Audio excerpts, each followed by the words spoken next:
সুপ্রিয় দর্শক, আপনাদের সবাইকে প্রীতি ও শুভেচ্ছা জানিয়ে শুরু করছি প্রথম বাংলাদেশ টেলিভিশন কলেজ বিতর্ক প্রতিযোগিতার প্রথম রাউন্ডের আজকের অনুষ্ঠান। সঙ্গে আছি আমি মারজান সুমি। যে বিষয়টি নিয়ে আজ দুটো দলের মধ্যে বিতর্ক অনুষ্ঠিত হবে তা হচ্ছে ভূমিকম্প মোকাবেলায় জনসচেতনতাই প্রধান ভূমিকা পালন করতে পারে। বিষয়ের পক্ষে বলবে সরকারি বিজ্ঞান কলেজ তেজগাঁও ঢাকা, বিষয়ের বিপক্ষে বলবে সিলেট সরকারি মহিলা কলেজ সিলেট। প্রিয় দর্শক, আমরা পরিচয় করিয়ে দিচ্ছি আজকের বিতার্কিকদের সাথে। পক্ষ দল সরকারি বিজ্ঞান কলেজ তেজগাঁও ঢাকা এর বিতার্কিকরা হলেন মোতালেব পারভেজ, জায়েদ সানি ও তাদের দলনেতা শেখ আসিফ আহমেদ। বিপক্ষ দল সিলেট সরকারি মহিলা কলেজের বিতার্কিকরা হলেন তাসফিয়া জাহান, জান্নাতুল নূর সনি ও তাদের দলনেতা মৈত্রেয়ী দে মিথিলা। এবারে আমরা পরিচিত হব আজকের বিতর্ক প্রতিযোগিতার বিজ্ঞ বিচারক মণ্ডলীর সাথে। আমাদের সাথে বিচারক হিসেবে উপস্থিত আছেন মোহাম্মদ আব্দুল মাজেদ আজাদ, প্রাক্তন বিতার্কিক, বিতর্ক সংগঠক এবং প্রশিক্ষক; সুস্মিতা চৌধুরী, জাতীয় টেলিভিশন এবং স্কুল বিতর্ক প্রতিযোগিতায় বারোয়ারি পর্বের শ্রেষ্ঠ বক্তা এবং ফাইনালের শ্রেষ্ঠ বিতার্কিক; ডক্টর মোহাম্মদ জামির হোসেন, সহযোগী অধ্যাপক এবং মডারেটর, রসায়ন বিভাগ, ডিবেটিং ক্লাব, জগন্নাথ বিশ্ববিদ্যালয়। সম্মানিত বিচারকবৃন্দ যেসব বিষয়ের উপর বিতার্কিকদের নম্বর প্রদান করবেন তা হল উপস্থাপনা 5, ভাষার ব্যবহার ও উচ্চারণ 5, তত্ত্ব ও তথ্য পরিবেশনা 10, যুক্তির প্রয়োগ ও খণ্ডন 5। প্রিয় দর্শক, সবশেষে আমরা পরিচিত হব আজকের বিতর্ক প্রতিযোগিতার সম্মানিত সভাপতির সাথে, যিনি সমগ্র অনুষ্ঠানটি পরিচালনা করবেন এবং বিতর্কের ফলাফল প্রদান করবেন। আমাদের মাঝে সভাপতি হিসেবে উপস্থিত হয়েছেন ডক্টর মাহবুবা নাসরিন, অধ্যাপক, disaster management and vulnerability studies institute, Dhaka university এবং chief moderator, Dhaka university debating society. এবারে সম্মানিত সভাপতিকে মঞ্চে এসে আসন গ্রহণ করার জন্য বিনীত অনুরোধ জানাচ্ছি।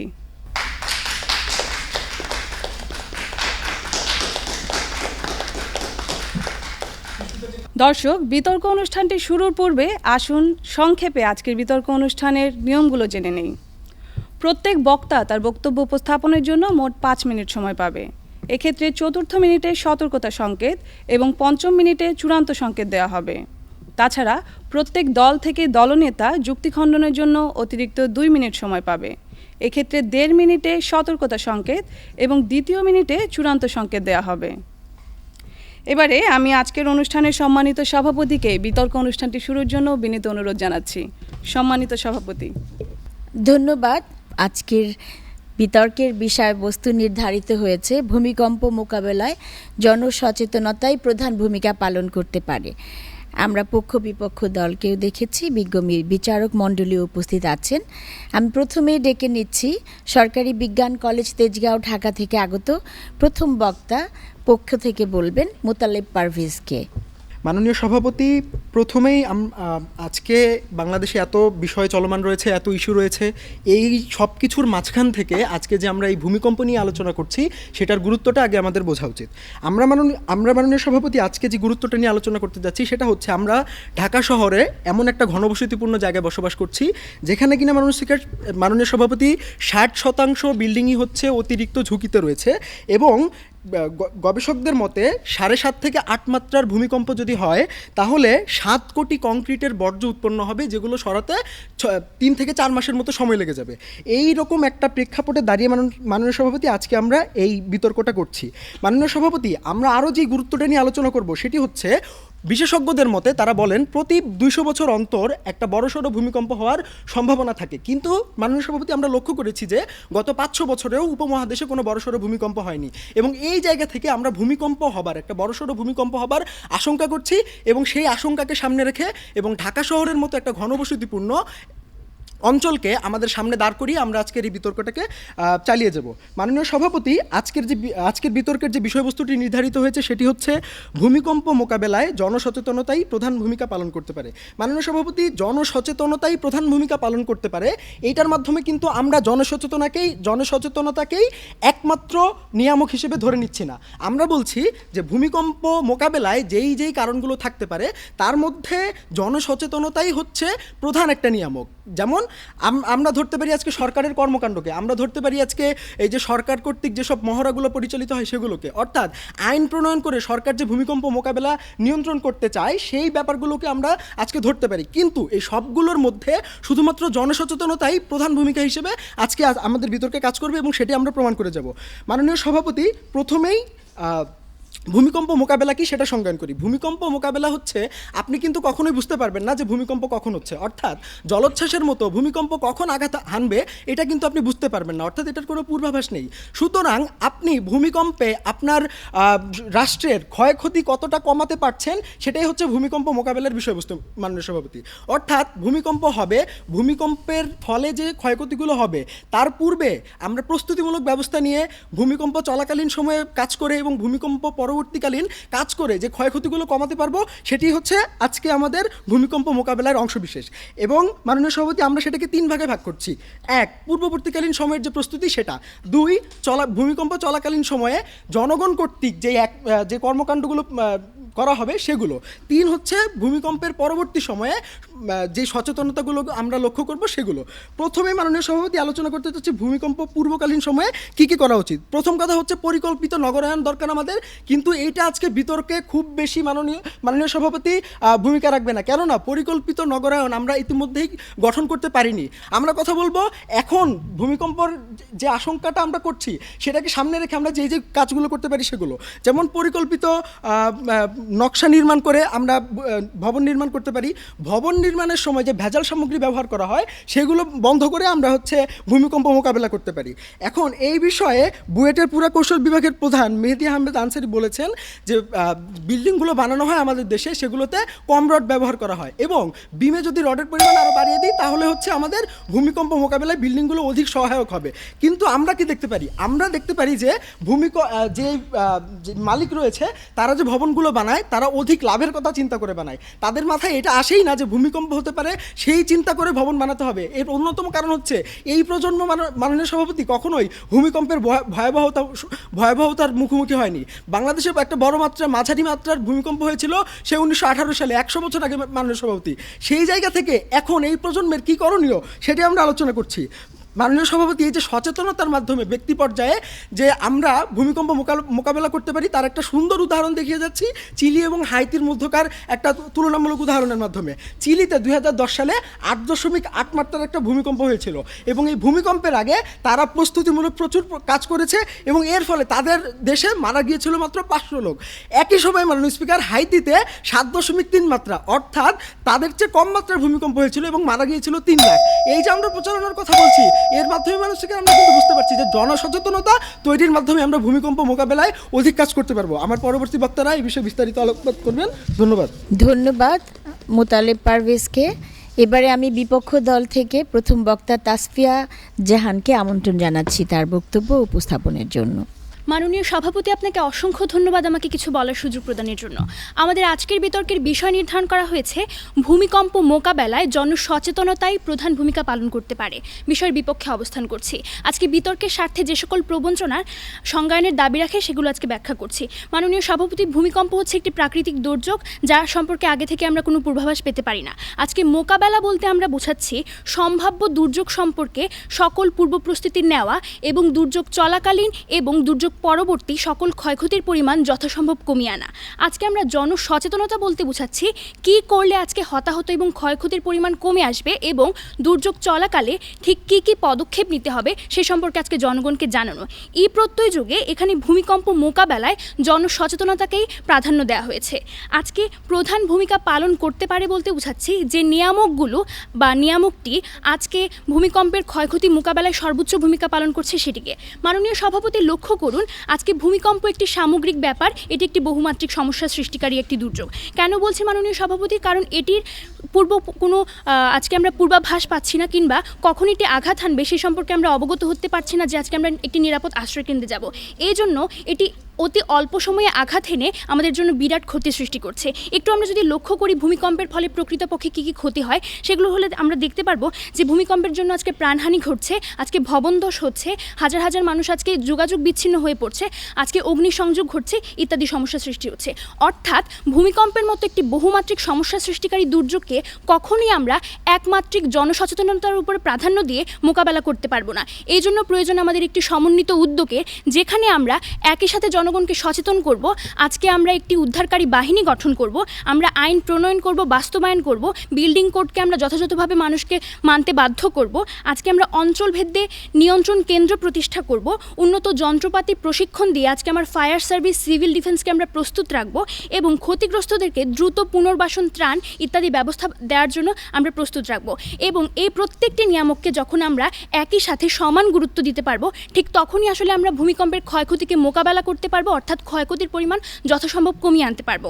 মাননীয় সভাপতি, ধরলাম আজকে বাংলাদেশে একটি ভূমিকম্প হলো এবং বাংলাদেশের প্রত্যেকটি মানুষ আজকে সচেতন যে ভূমিকম্প হলে তাদের ঠিক কী করতে হবে, কিন্তু ভূমিকম্প চলাকালে তারা আজকে দেখা যাবে যে বিমের নিচে লুকাবে কিংবা একটি নিরাপদ জায়গায় চলে যাবে। কিন্তু ভূমিকম্প হওয়ার ফলে যে আজকে আমার বিল্ডিং ধসে পড়বে কিংবা অগ্নিসংযোগ হবে কিংবা একটি মানুষ যখন সেই জায়গায় আটকে পড়বে ধ্বংসস্তূপের নিচে, সেখান থেকে আমাকে উদ্ধার করার জন্য যদি আজকে আমার একটি সমন্বিত উদ্যোগ না থাকে, সেখান থেকে আমাকে উদ্ধার করার জন্য যদি আজকে আমার প্রয়োজনীয় দক্ষ যন্ত্রপাতি এবং উদ্ধারকারী দল না থাকে, তখন আসলে আমাদের সচেতনতা সে জায়গায় থমকে যাবে। তাই আমরা বলছি যে ভূমিকম্প মোকাবেলায় আমাদের সমন্বিত উদ্যোগের প্রতি আমাদের প্রাধান্য দিতে হবে। কখনোই আমরা শুধুমাত্র জনসচেতনতার উপর প্রাধান্য দিয়ে এটি নিশ্চিত করতে পারবো না। মাননীয় সভাপতি, আজকে প্রতিপক্ষ দল যদি আমাদের বিরোধিতা করতে চান, তাহলে তাদের দেখিয়ে দিয়ে যেতে হবে তারা কিভাবে আজকে আমাদের দেখিয়ে যাওয়া এই নিয়ামকগুলোকে প্রাধান্য না দিয়ে শুধুমাত্র তাদের দেখানো জনসচেতনতাকে প্রাধান্য দিয়ে আজকে ভূমিকম্পকে মোকাবেলা করতে পারবেন। মাননীয় সভাপতি, বিজ্ঞানীরা আজকে ধারণা করছে যে ঢাকা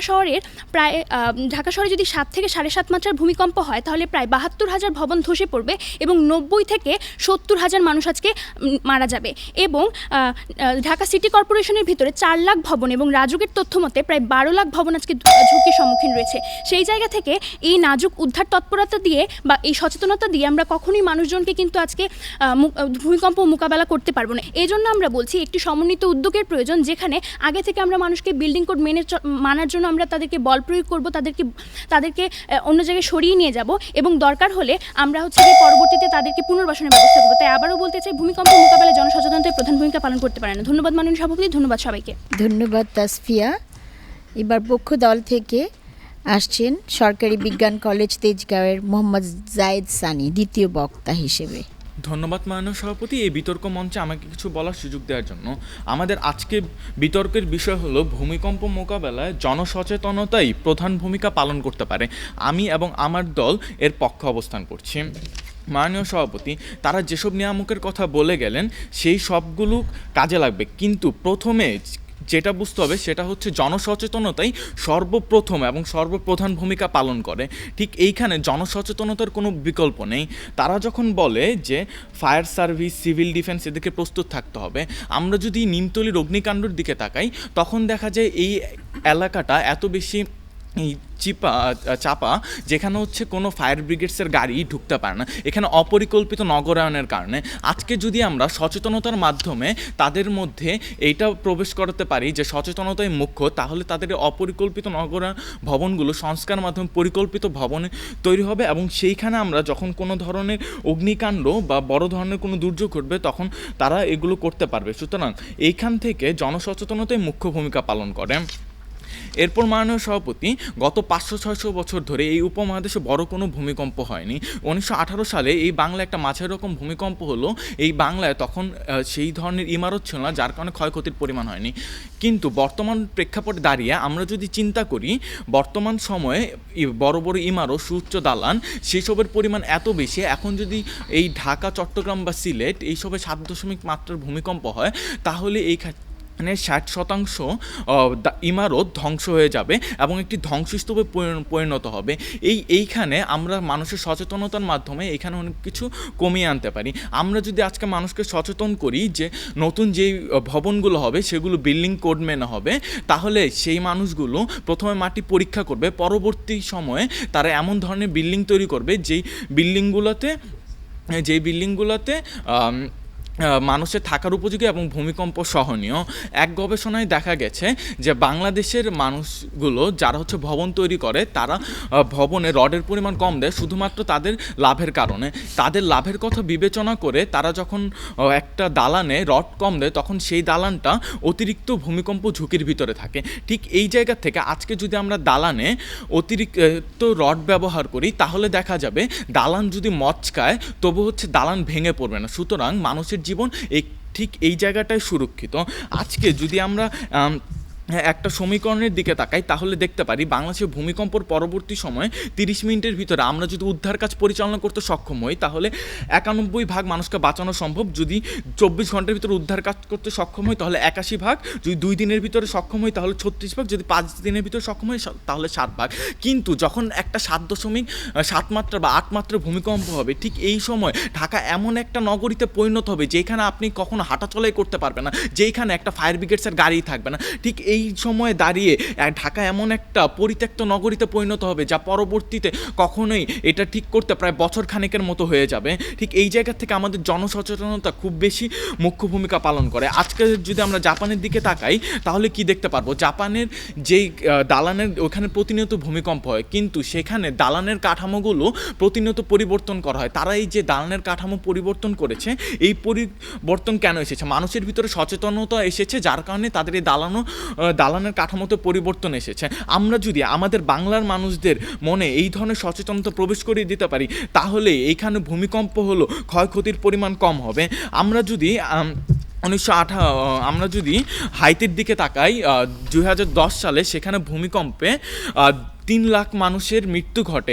একই বছর চিলিতে ভূমিকম্পে 8.8 মাত্রার ভূমিকম্পে মাত্র 500 মানুষের মৃত্যু ঘটে। ঠিক এই জায়গাতে হাইতিতে 500 গুণ বেশি 600 গুণ বেশি মানুষের মৃত্যু ঘটে, কারণ হাইতিতে মানুষের ভিতরে সচেতনতা ছিল না, সেই ধরনের উদ্যোগ ছিল না মানুষের যে তারা হচ্ছে মানুষের সমন্বিত উদ্ধার কাজ করবে। কিন্তু চিলির মানুষের ভিতরে এই ধরনের সচেতনতা ছিল। আজকে যদি আমরা বাংলার মানুষদের ভিতরে এই ধরনের সচেতনতা প্রবেশ করে দিতে পারি তাহলে এখানেও উদ্ধার কাজ চালানো সম্ভব এবং বিল্ডিং কোড মেনে বিল্ডিং তৈরি করা সম্ভব। আজকে আমরা যদি আইন প্রয়োগ করার মাধ্যমে বিল্ডিং কোডের ব্যবহারে জোর আরোপ করি কিন্তু দেখা যাবে অনেক ক্ষেত্রেই এই আইন প্রয়োগ হচ্ছে কি হচ্ছে না সেটা তদারকি সম্ভব না সরকারের পক্ষে। ঠিক এই জায়গা থেকে আমরা যদি মানুষের ভিতরে সচেতনতা প্রবেশ করিয়ে দিতে পারি তাহলে প্রত্যেকটা মানুষ এইটা চিন্তা ভাবনা করবে যে আজকে আমার সুরক্ষিত থাকতে হবে। ঠিক তারা এই কথা চিন্তা করে আজকে বিল্ডিং কোড ব্যবহার করে বিল্ডিং তৈরি করবে যার মাধ্যমে মানুষ সুস্থ সুন্দর একটা জীবনযাপন করবে। ঠিক এইভাবেই আমরা ভূমিকম্প জনসচেতনতার মাধ্যমে ভূমিকম্পকে আমরা মোকাবেলা করতে পারি। ধন্যবাদ মাননীয় সভাপতি। ধন্যবাদ। আমরা বিতর্ক শুনছি প্রথম বাংলাদেশ টেলিভিশন কলেজ বিতর্ক প্রতিযোগিতায় ভূমিকম্প মোকাবেলায় জনসচেতনতায় প্রধান ভূমিকা পালন করতে পারে এই বিষয়ে বিতর্কে এখন আসছেন বিপক্ষ দল থেকে জান্নাতুল নূর সনি। ধন্যবাদ মাননীয় সভাপতি, আমাকে কিছু বলার সুযোগ প্রদানের জন্য। আজকে আমাদের বিতর্কের বিষয় নির্ধারণ করা হয়েছে ভূমিকম্প মোকাবেলায় জনসচেতনতাই প্রধান ভূমিকা পালন করতে পারে। বিপক্ষে অবস্থান করছি। মাননীয় সভাপতি, আজকে আমাদের বিতর্কের মূল উদ্দেশ্যটি কি? মূল উদ্দেশ্যটি হচ্ছে আজকে আমরা কোন কার্যকরী পদক্ষেপটি গ্রহণ করলে ভূমিকম্পটিকে সঠিকভাবে মোকাবেলা করতে পারবো। অর্থাৎ মাননীয় সভাপতি, ভূমিকম্পের কারণে আমাদের যে ক্ষয়ক্ষতিটুকু হবে মাননীয় সভাপতি সেই ক্ষয়ক্ষতির পরিমাণকে সর্বোচ্চ পরিমাণে হ্রাস করতে পারবো। মাননীয় সভাপতি, সরাসরি একটি তুলনামূলক আলোচনার মাধ্যমে বিতর্কটিকে স্পষ্ট করে দিয়ে যাচ্ছি। মাননীয় সভাপতি, আজকে প্রতিপক্ষ দলের প্রথম বক্তা এসে চিলির কথা বলে গেলেন। মাননীয় সভাপতি, লক্ষ্য করুন চিলিতে যখন 1960 সালে একটি 9.5 মাত্রার ভূমিকম্প দেখা দেয় মাননীয় সভাপতি, সেখানে প্রায় 6000-এর মতো মানুষ নিহত হয় মাননীয় সভাপতি, এবং পরবর্তীতে 2010 সালে যখন সেখানে একটি 8.8 মাত্রার ভূমিকম্প দেখা দেয় সেখানে তার হতাহতের সংখ্যা মাননীয় সভাপতি প্রায় 90% কমে আসে মাননীয় সভাপতি, এবং ক্ষয়ক্ষতির পরিমাণও প্রায় 90% কমে আসে। মাননীয় সভাপতি, এই যে বিপুল পরিমাণে ক্ষয়ক্ষতির পরিমাণের হ্রাস বৃদ্ধিটি এটি কেন ঘটছে তা আজকে আমাদের বিতর্কের কেন ঘটছে সেই কারণকে উদ্ঘাটন করে দেখি মাননীয় সভাপতি। লক্ষ্য করুন আজকে 1960 সালে যখন চিলিতে প্রথম ভূমিকম্প হয় মাননীয় সভাপতি, এর পরিবর্তিতে চিলিতে যে সকল পদক্ষেপগুলো গ্রহণ করা হয় ভূমিকম্প মোকাবেলার জন্য মাননীয় সভাপতি, সেগুলো হচ্ছে আজকে চিলিতে যে সকল অপরিকল্পিত নগরায়ন তৈরি করা হয়েছে মাননীয় সভাপতি সেগুলোকে সংস্কার করা, কিংবা মাননীয় সভাপতি সেখানে যে সকল মানুষ বসবাস করছে তাদেরকে নিষেধাজ্ঞা জারি করা যে আজকে তোমরা এই ভবনে বসবাস করতে করতে পারবে না, যদি তোমরা বসবাস করো তাহলে তাদেরকে শাস্তির আওতায় আনতে হবে মাননীয় সভাপতি। এইভাবে মাননীয় সভাপতি আজকে আমি একটি ভবনকে মাননীয় সভাপতি পরিকল্পিত ভবনে পরিণত করতে পারবো। অর্থাৎ মাননীয় সভাপতি এক বিল্ডিংটিকে আমাদেরকে অবশ্যই বিল্ডিং কোডে নির্মাণের ব্যবস্থাটি নিশ্চিত করতে হবে মাননীয় সভাপতি। পরবর্তীতে মাননীয় সভাপতি চিলিতে যা করা হয়েছিল সেটি হচ্ছে একটি স্বেচ্ছাচারী টিম তৈরি করা হচ্ছে মাননীয় সভাপতি। এই স্বেচ্ছাচারী টিমের মাধ্যমে আজকে তাদের যে তদন্ত তৎপরতার যেই টিম দলটি রয়েছে মাননীয় সভাপতি, তাদেরকে তারা যথাযথভাবে সহায়তা করতে পেরেছিল মাননীয় সভাপতি। এছাড়াও তাদের যে তদন্ত কমিটি রয়েছিল মাননীয় সভাপতি, তাদের কাছে পর্যাপ্ত পরিমাণে যন্ত্রপাতি রয়েছিল মাননীয় সভাপতি। মাননীয় সভাপতি আজকে প্রতিপক্ষ দল এসে বলে গেলেন যে আমরা আজকে পরিকল্পিত নগরায়ণ তৈরি করতে ব্যর্থ। হ্যাঁ মাননীয় সভাপতি, আজকে এই পর্যন্ত আমরা পরিকল্পিত নগরায়ণ করতে ব্যর্থ, তাই বলে এই নয় যে মাননীয় সভাপতি আমরা ভবিষ্যতে পরিকল্পিত নগরায়ণটি তৈরি করতে পারবো না। মাননীয় সভাপতি তাদের দ্বিতীয় বক্তা এসে বলে গেলেন যে আমরা জনগণকে সচেতন করব এবং তাদেরকে একটি ঝুঁকিপূর্ণ বিল্ডিংয়ে বসবাস থেকে মুক্ত রাখবো। মাননীয় সভাপতি আজকে যখন আমার মালিকপক্ষের বেশিরভাগ মালিকই তাদের লোভের কথা চিন্তা করে মাননীয় সভাপতি, সেই জায়গায় আজকে শুধুমাত্র সচেতনতার মাধ্যমে তারা কিভাবে আজকে এই ভবন মালিকগুলোকে একটি তাদের ব্যবসা প্রতিষ্ঠান থেকে মাননীয় সভাপতি সরিয়ে আনবে, সেটি আজকে কোনোভাবে বোধগম্য না এবং মাননীয় সভাপতি স্পষ্ট না। মাননীয় সভাপতি লক্ষ্য করুন, তারা বলছে যে আজকে আমাদের যে অবকাঠামোগত উন্নয়নের যে ঘাটতিটি রয়েছে মাননীয় সভাপতি, সেটি আজকে উন্নত করতে মাননীয় সভাপতি আমাদের বছরখানেক সময় লেগে যাবে। হ্যাঁ মাননীয় সভাপতি, আমাদের এই অবকাঠামোগত উন্নয়নটিকে আজকে অবকাঠামোগত উন্নয়ন করতে আজকে বছরখানেক সময় তখনই লেগে যাবে যখন আমরা আমাদের দেখানো সমন্বিত উদ্যোগগুলোকে প্রাধান্য দিব না মাননীয় সভাপতি। না প্রাধান্য দিয়ে আজকে আমরা সচেতনতাকে, জনসচেতনতাকে প্রথমেই প্রাধান্য দিব মাননীয় সভাপতি। আজকে যদি আমরা আমাদের দেখিয়ে দিয়ে যাওয়া যে মাননীয় সভাপতি উদ্যোগগুলো রয়েছে সেগুলোর সমন্বয় সাধন করি মাননীয় সভাপতি এবং প্রত্যেকটিকে প্রাধান্য দেই মাননীয় সভাপতি, তাহলেই কিন্তু আমাদের এই অবকাঠামোগত উন্নয়নটিকে যত তাড়াতাড়ি সম্ভব মাননীয় সভাপতি করা সম্ভব। অর্থাৎ মাননীয় সভাপতি আজকে আমাদের দেখিয়ে দিয়ে যাওয়া এই সমন্বিত উদ্যোগের মাধ্যমে আমরা আজকে একটি পরিকল্পিত নগরায়ণ গড়তেও সক্ষম। মাননীয় সভাপতি লক্ষ্য করুন, আজকে বাংলাদেশ সিটি কর্পোরেশনের একটি জরিপ অনুযায়ী দেখা যায় যে ঢাকার মধ্যে প্রায় ৭২,০০০ ভবন রয়েছে ঝুঁকিপূর্ণ অবস্থায় অবস্থান করছে মাননীয় সভাপতি, এবং এই ভবনগুলোকে ঘিরে বিভিন্ন ধরনের বস্তি রয়েছে মাননীয় সভাপতি এবং বিভিন্ন ধরনের ব্যবসা প্রতিষ্ঠান রয়েছে মাননীয় সভাপতি।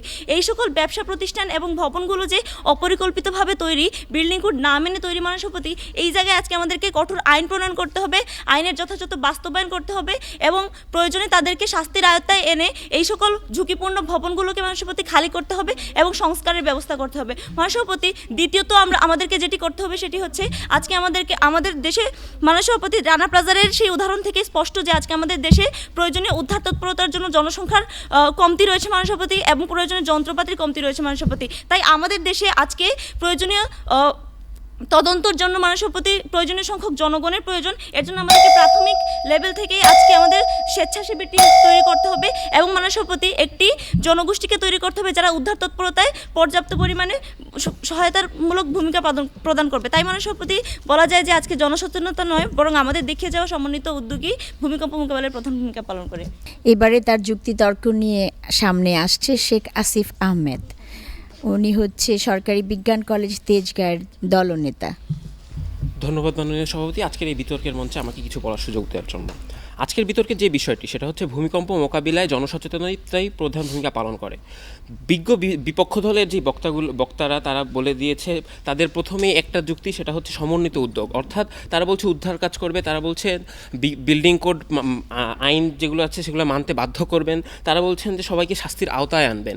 এই কথাগুলোর আসলে ভিত্তি থাকে না। কারণ কি, আপনার এই সমন্বিত উদ্যোগ যেটা রয়েছে সেটা সব কিছুই আসলে ভিত্তিটা হচ্ছে জনসচেতনতা। কারণ কি, একটা মানুষ যদি নাই জানে যে কতটুকু মাত্রায় ভূমিকম্প হলে আমাকে 6তলা বিল্ডিং থেকে নিচে নামতে হবে, আবার কতটুকু মাত্রায় ভূমিকম্প হলে আমাকে খাটের নিচে আশ্রয় নিতে হবে, এই যে সময় সময় প্রত্যুত পণ্যমতিটা দেখানো, এই জিনিসগুলো না মানুষরা জানেই না। আপনার কাজ কি? আপনার কাজ হচ্ছে সেই মানুষগুলোকে জানানো। এই যে আপনি যদি সেই মানুষগুলোকে ওই সময়ের জন্য প্রস্তুতি না করেন, এই যে প্রস্তুতিগুলো, আগাম প্রস্তুতিগুলো, এই যে সচেতনতাগুলো যদি নাই করেন, সেই মানুষগুলো ওই সময়ে না আসলে সুরক্ষা পাবে না। অর্থাৎ কি, আপনি যদি সমন্বিত উদ্যোগের কথা বলছেন, এগুলোর যে প্রধান ভিত্তি, যে উদ্ধার কাজের কথা বলছেন, এই উদ্ধার কাজে আপনার আসি সিডিএমপির তথ্য মতে মাত্র 32,000 ভলান্টিয়ার রয়েছে। অর্থাৎ কি এইটা কিন্তু ঢাকা শহরের জন্য খুবই কম।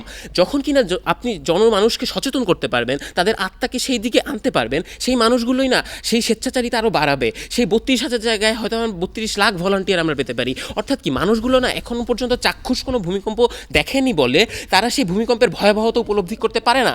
এই জন্যেই একজন মালিক, একজন ভবনের মালিক যখন বিল্ডিং তৈরি করতে যায় তখন সে বুঝতে পারে না যে আমার এখানে বেশি রড লাগবে, এখানে আমার কি পরিমাণ বালু লাগবে, এই কী পরিমাণ মাটিতে আমার এই 10তলা বিল্ডিংটি তৈরি হবে, এই জিনিসগুলো জানে না। কারণ কি সে ভূমিকম্পের ভয়াবহতা সে সম্পর্কে সে ঠিকমতো জানে না, বা ঠিকমতো সে চাক্ষুষ কোনো প্রমাণ নেই বলে সে কোনো পূর্ব প্রস্তুতি নেয় না। আপনি যখন কিনা সেই মানুষগুলোকে সচেতন করতে পারবেন, সেই মানুষগুলোকে মহড়ার মাধ্যমে দেখানো হয়, আর যেটা আমরা দেখতে পেরেছি তাদের বিপক্ষ দলের কাছে প্রশ্ন, যদি জনসচেতনতা এতই যদি মুখ্য ভূমিকা পালন না করতো তাহলে সরকার কেন এই উদ্যোগ নিয়েছে যে প্রতিটি স্কুল কলেজে মহড়ার মাধ্যমে ছোট ছোট শিশুদের সেই যে প্রস্তুতিগুলো, সেই যে আমি কখন কি করব এইগুলো জানানো হয়েছে। তাদের কাছেই প্রশ্ন। আমরা দেখতে পেরেছি ট্রাফিক পুলিশ যখন নিরাপদ সড়ক আইনটা করলো, এই আইনের বাধ্যবাধকতা করার আগে 7 থেকে 10 দিন শুধুমাত্র জনসচেতনতা করা হয়েছে। ট্রাফিক পুলিশ রাস্তায় নেমেছে প্রতিটা মানুষকে শুধুমাত্র আইন সম্পর্কে জানার জন্য। আপনি যে বিল্ডিং কোডের কথা বলছেন, এই বিল্ডিং কোডের কথাই হয়তো বা অনেক মানুষজন জানেই না। অর্থাৎ কি জনসচেতনতা এতটাই মুখ্য যে ট্রাফিক সিস্টেমের মতো একটা খুবই গুরুত্বপূর্ণ অংশে জনসচেতনতাই শুরুটা করেছে। অর্থাৎ তারা যেই সমন্বিত উদ্যোগের কথা বলছেন, সকলের মূল ভিত্তি হচ্ছে জনসচেতনতা। আপনি যদি জনসচেতনতা না করেন, যে উদ্ধার কাজের কথা বলছেন, আমরা দেখতে পাই নিমতলিতে সেখানে খুব ঘনবসতিপূর্ণ একটা জায়গা, অনেক ফায়ার সার্ভিস যেতে পারেনি, তাদের একদিন সময় লেগেছিল শুধুমাত্র আগুন নেভাতেই। আপনি দেখেন যখন কিনা ভূমিকম্প হয়, গ্যাসের চুলা আমি নিভাবো কিনা, আমি ঠিকমতো সবগুলো সুইচ বন্ধ করবো কিনা, এই জিনিসগুলোই মানুষজন জানছেই না যে 1-2 মিনিট পরেই আরেকটি ভূমিকম্প অনুভূত হতে পারে। এই যে জিনিসগুলা, এই যে প্রত্যেকটা ব্যাপারগুলা যে আমি তো সেই সময় কিভাবে করব, প্রত্যেকটি অচেতন আত্মাকে আপনি যখন সচেতন করবেন তখন কিনা মানসিকভাবে জাগ্রত যে মানুষগুলা হবে, তখন কিনা সেই মানুষগুলোই আপনার এইগুলা কাজ করবে। আপনার যে সমন্বিত উদ্যোগের কথা বললেন, জনসচেতনতা ছাড়া এইগুলো সম্ভবই না। যেটা আমরা জাপানে দেখেছি, জাপানে এত বছর ভূমিকম্প হয়েছে কিন্তু এখনকার ভূমিকম্প দেখুন, তারা সেই পরিকল্পিত নগরীর কথা বলছেন, পরিকল্পিত নগরী কিন্তু এখন আস্তে আস্তে হচ্ছে। তারা পুরো কাঠামোই পরিবর্তন করেছে। অর্থাৎ কি পরিকল্পিত নগর, আমরা মানছি যে পরিকল্পিত নগর পুরোপুরি ব্যর্থ হয়েছে ঢাকা শহরে। অর্থাৎ কি বিল্ডিং যে 10তলা 20তলা বিল্ডিং ভেঙে ফেলা এত সহজ না। সুতরাং আপনি নতুন কোনো বিল্ডিং কোড ছাড়া যেন নতুন কোনো বিল্ডিং যেন তৈরি না হয়। আমরা দেখতে পেরেছি যে বর্তমানে ঢাকা শহরের 60% ভবন বিল্ডিং কোড ছাড়া তৈরি করা হয়। অর্থাৎ কি আপনি বিল্ডিং কোডে যেন নতুন কোনো ভবন যেন বিল্ডিং কোড ছাড়া যেন নতুন তৈরি না হয়, এজন্য আইনে বাধ্যবাধকতা করার মাধ্যমে সেই মানুষগুলোকে বোঝাতে পারে না। কারণ প্রতিটি ব্যক্তি পর্যায়ে যাওয়া সরকারের পক্ষে সম্ভব নয়। আপনাকে প্রত্যেকটা মানুষকে যদি আপনি বোঝাতে পারেন, তাহলে একজন প্রকৌশলী থেকে শুরু করে একজন রাজমিস্ত্রি পর্যন্ত সেও বুঝবে যে আমার কি পরিমাণে ইটে কি পরিমাণে সিমেন্ট লাগে, তখন কি পরিমাণে আমরা একটা বিমে কত পরিমাণে রড লাগে। এর মাধ্যমে বোঝা যাবে যে সেই বিল্ডিংটা আসলে ভূমিকম্প সহনীয় হয়েছে কি হয়নি। সুতরাং কি আপনি ভূমিকম্প কোনো আগাম প্রস্তুতি, এই সমস্ত কিছু যে সমন্বিত উদ্যোগের কথা বলছেন, সমস্ত কিছুই আসলে একই কেন্দ্রীভূত হয়, সেটা হচ্ছে জনসচেতনতা। প্রতিটি মানুষকে জনসচেতন করলেই আপনার উদ্ধার কাজের একইভাবে লাভ করতে পারবেন। আপনার বিল্ডিং কোডের যেটাকে বলা হয় যে প্রয়োগ করা, বিল্ডিং কোডকে প্রয়োগ করার পিছনে জনসচেতনতা মুখ্য ভূমিকা পালন করে। আমরা এটাই দেখেছি। আমরা শুরুতেই দেখিয়েছিলাম যে 3টি সময় যেই ভূমিকম্পের আগে, পরে এবং মানবিক যে জায়গাগুলো, এই জায়গাগুলোতে যেখানে আপনার জনসচেতনতাই মুখ্য ভূমিকা পালন করে। ধন্যবাদ সবাইকে। বক্তব্য শুনছিলাম শেখ আসিফ আহমেদের। এবার আমি আমন্ত্রণ জানাচ্ছি সিলেট সরকারি মহিলা কলেজের দলনেতা মৈত্রেয়ী দে, বিপক্ষ দলের দলনেতা, দলের পক্ষ হয়ে তার বক্তব্য নিয়ে আমাদের সামনে উপস্থিত হচ্ছেন। মাননীয় সভাপতি, আপনাকে ধন্যবাদ। আজকে বিতর্কের বিষয় নির্ধারিত হয়েছিল ভূমিকম্প মোকাবেলায় জনসচেতনতাই প্রধান ভূমিকা পালন করতে পারে। বিপক্ষে বলছি। মাননীয় সভাপতি, বিতর্কের প্রথম থেকে একটু শুরু করি। মাননীয় সভাপতি, প্রধান বলতে আসলে কি বোঝায়? প্রধান হচ্ছে এমন একটি বিষয়কে আমি প্রধান বলবো যাকে আমি যদি কার্যকরী করি, তারপরে মাননীয় সভাপতি আমার আর অন্যান্য কোনো পদক্ষেপের উপর নির্ভর করে থাকতে হবে না। সেই পদক্ষেপটি মাননীয় সভাপতি আমাকে সেই নিশ্চয়তাটি দিতে পারবে যে ভূমিকম্পের ক্ষয়ক্ষতি মোকাবেলায় সেই সবচেয়ে কার্যকর ভূমিকা পালন করবে। এখন মাননীয় সভাপতি আসি আমরা কিছু প্রেক্ষাপটে। মাননীয় সভাপতি, তাদের দেখানো উদাহরণগুলোকেই বলি। আজকে তারা বলছেন যে মাননীয় সভাপতি উনি বিল্ডিং হচ্ছে ধসার থেকে মাননীয় সভাপতি ওনারা বেশি চিন্তা করছেন যে আসলে ওনারা বিল্ডিং ভাঙবেন কিভাবে, সংস্কার কিভাবে হবে। মাননীয় সভাপতি বিতর্কের উদ্দেশ্য এটি নয় যে কিভাবে বিল্ডিং ভাঙা হবে, কিভাবে সংস্কার করা হবে। আজকে উদ্দেশ্য হচ্ছে আমি ক্ষয়ক্ষতির পরিমাণ কমাবো। মাননীয় সভাপতি সেই ঝুঁকিপূর্ণ ভবন থেকে আমি যদি মানুষগুলোকে সরিয়ে নিতে পারি তাহলে কিন্তু মাননীয় সভাপতি আজকে আমার ঝুঁকির পরিমাণটি কমে যাচ্ছে। এখন মাননীয় সভাপতি আমি কিভাবে কমাবো লক্ষ্য করুন। আজকে যদি আমি তাকে জনসচেতন করি, আমি তাকে যদি মাননীয় সভাপতি সারাদিনও বোঝাই, তাহলে মাননীয় সভাপতি হয়তো বা 5 জন মানুষ আমার কথা শুনে আমাকে মান্য করে বের হয়ে আসলো। কিন্তু মাননীয় সভাপতি আমার উদ্দেশ্য তো সেই 5 জন মানুষকে বাঁচানো না। মাননীয় সভাপতি আমাকে সেই 72,000 ভবনের 90,000 মানুষের জীবনের নিশ্চয়তা দিতে হবে মাননীয় সভাপতি। তাই আমাকে কি করতে হবে, আমাকে আইন প্রণয়ন করতে হবে, বাস্তবায়ন করতে হবে। মাননীয় সভাপতি লক্ষ্য করুন তারা আজকে বিভিন্ন উদাহরণ দিয়ে গেলেন, ট্রাফিকের কথা বললেন মাননীয় সভাপতি, তারা বলছেন কি জনসচেতন করতে হবে। মাননীয় সভাপতি আমরা কিন্তু জনসচেতনতাকে বাদ দিয়ে আজকে কথা বলছি না, আমরা বলছি সচেতন করব।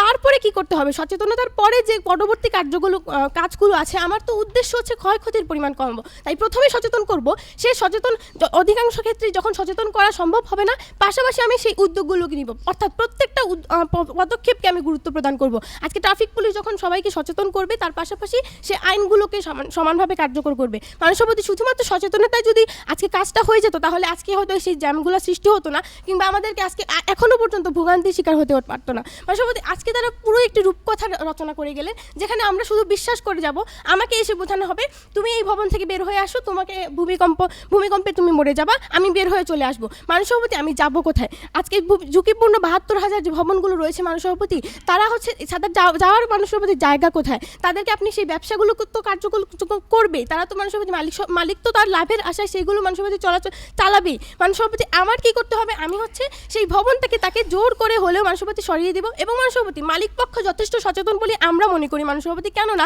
অবশ্যই তারা মালিক যখন ভবন নির্মাণ করবেন এবং তারা যে বারবার বলছেন কতটুকু ইট দিতে হবে, কতটুকু বালি দিতে হবে, মাননীয় সভাপতি ইঞ্জিনিয়ার যথেষ্ট তার এই বিষয়ে যথেষ্ট জ্ঞান রাখেন, কিন্তু মাননীয় সভাপতি আজকে তিনি যেটি করতে পারছেন না, তিনি হচ্ছে অর্থের অভাবে অর্থের লোভে পড়ে মাননীয় সভাপতি আজকে তিনি কিন্তু এই কাজটি সম্পাদন করছেন। এটি মাননীয় সভাপতি আজকে আমি সচেতনতার দিকে তাকে বোঝাতে পারবো না। আমার যা করতে হবে তা হচ্ছে আমাকে তা আইন প্রণয়ন করে এটি বাস্তবায়ন করতে হবে।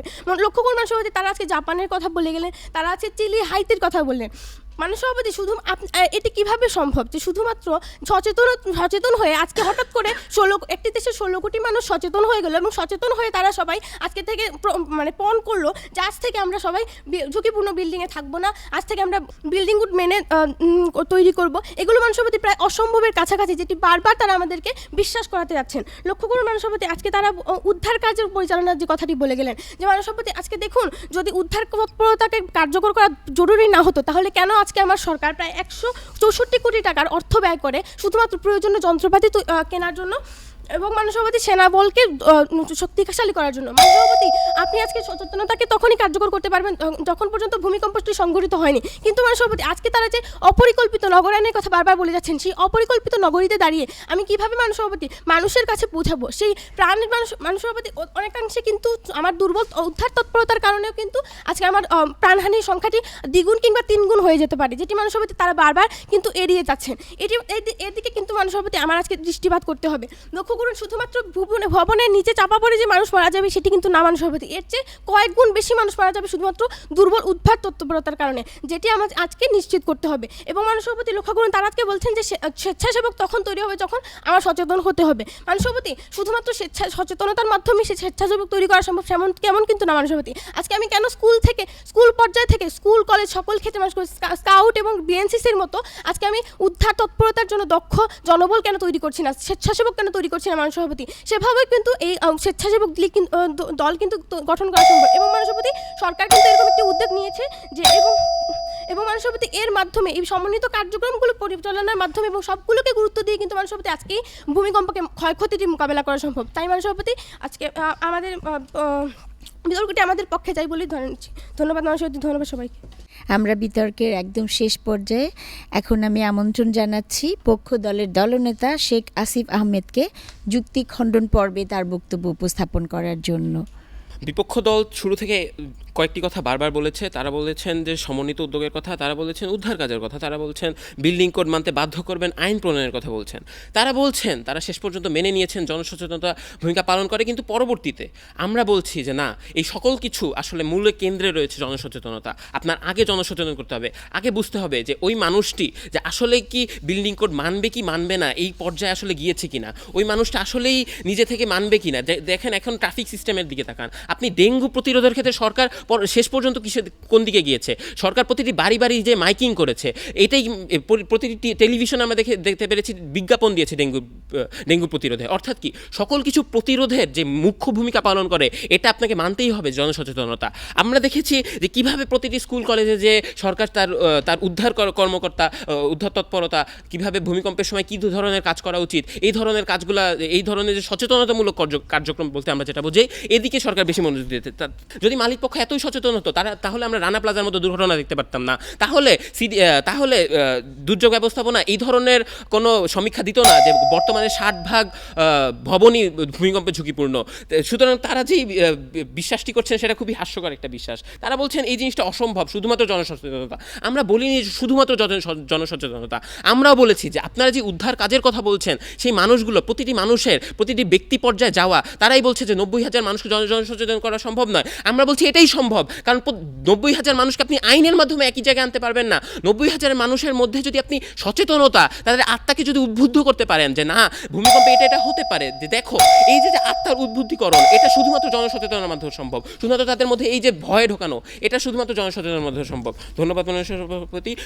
আশা করছি যে এই বিতর্কে পক্ষ দল জয়ী হবে। ধন্যবাদ। এবারে বিপক্ষ দলের দলনেতা সর্বশেষ বক্তব্য আজকে আমরা এই আসরে শুনছি মৈত্রেয়ীদের কাছ থেকে। মাননীয় সভাপতি, আপনাকে আবারও ধন্যবাদ। বিতর্কের বিষয় ছিল যে ভূমিকম্প মোকাবেলায় জনসচেতনতায় প্রধান ভূমিকা পালন করে। লক্ষ্য করুন মাননীয় সভাপতি, আজকে তারা যে কথা এখন পর্যন্ত বলে গেলেন মাননীয় সভাপতি, যে মানুষকে আপনি বুঝাবেন এবং প্রত্যেকটি কথার কথা যার সাথে মাননীয় সভাপতি আজকে সম্পর্ক স্থাপন করলেন, সেটি হচ্ছে যতক্ষণ পর্যন্ত বাংলাদেশে একটা খুব বড় ধরনের ভূমিকম্প হচ্ছে না, ততক্ষণ পর্যন্ত আমি মানুষকে সচেতন করতে পারবো না। কারণ তাদের দেখানো পন্থা মতে মাননীয় সভাপতি, আজকে মানুষ যখন তারা বলছেন যে তাকে দেখাতে হবে, ওয়ানের বাচ্চাকেও সেটা বোঝাতে হবে। মাননীয় সভাপতি, সে যদি নিজের চোখে না দেখে, তাহলে মানুষ সভাপতি মানুষ সভাপতি সে কখনোই হবে না। এবং মানুষ সভাপতি, এখান থেকে দাঁড়িয়ে আমরা বলছি যে সরকারের উচিত আগে থেকে এই ব্যবস্থাটি করে না। এবং মানুষ সভাপতি লক্ষ্য করুন, তারা আরেকটি উদাহরণ দলনেতা যুক্তিখণ্ডন পূর্বে সে বললেন যে ডেঙ্গু যখন মোকাবেলা করা যাচ্ছে না, তখন সচেতনতাকে প্রসার ঘটানো হয়েছে। মানুষ সভাপতি, আজকে আমি যদি ডেঙ্গুর চিকিৎসার জন্য পর্যাপ্ত ব্যবস্থা না রাখি, ডেঙ্গুকে মানুষ সভাপতি নিরাময়ের জন্য ব্যবস্থাটা না করি, তাহলে মানুষ সভাপতি শুধুমাত্র সচেতন করে মানুষ সভাপতি কীভাবে আমি ডেঙ্গু মোকাবেলা করবো? মশা তো কামড় দিবেই মানুষ সভাপতি, ভূমিকম্প তো হবেই।